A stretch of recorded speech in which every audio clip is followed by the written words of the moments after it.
Anyway, we have Yeah, some that's funny. listener feedback here, and it was a really good, a good question. So let's go ahead and get to that. You want answers. I want the truth. You can't handle the truth. All right. So this week, KW Anthony poses the question: who is the SEC's third best team? So we're thinking, Georgia and Bama are up there 1 and 2 for the SEC. Who is number 3? Matt, who do you have? Who are you thinking?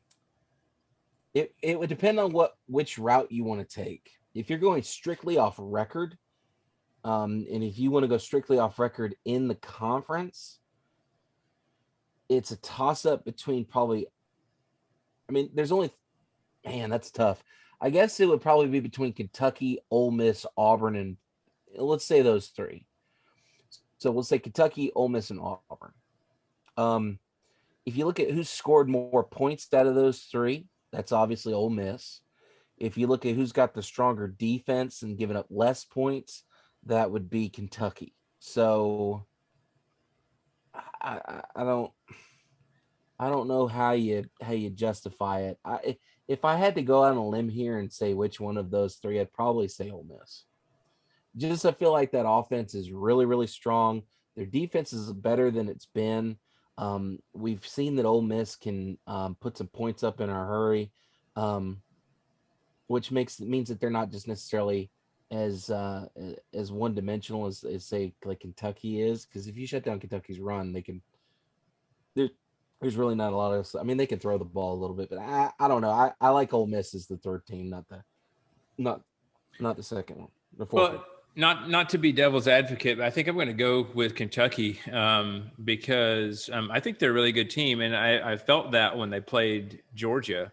They came in, in comparison, you had Arkansas who came in a couple of weeks prior, very highly hyped team, and then just in that stadium atmosphere, just kind of laid an egg against the Dogs. Kentucky did not do that. They were not flustered by the crowd environment. They hung in the game, and even though it wasn't necessarily close at the end, they impressed me. I mean, and honestly, I think they're going to finish the season with one loss. I think that Kentucky is going to win the remainder of their games, and I think they're going to. Wes. I think, yeah. Well, I mean, yeah, I know. Sorry about that, but I think they're going to finish well, and I think they're going to get a great bowl game. So, so yeah, we'll want to watch that. Obviously, Ole Miss rolling right along too, with a great record. So yeah, I mean, both of those teams. But we can both agree that it's not Auburn. Yeah. Here's the thing about Auburn, because Auburn always has that Jordan-Hare environment where for home games, anything can happen, and I think they have that. The thing that is holding Auburn back, I think, is the quarterback position. Mm-hmm. And I don't say that to knock Bo Nix, because when he's on fire, he's on fire.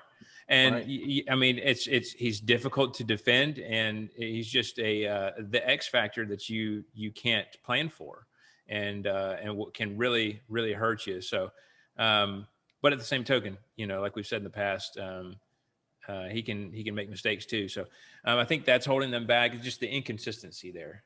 I think A&M inconsistent as well. I mean, we've watched them play the game of their lives collectively against Bama, and we've also seen them, look like they don't even know what they're doing out there. Right. So, yeah. All right. So great question from KW Anthony. Appreciate that. And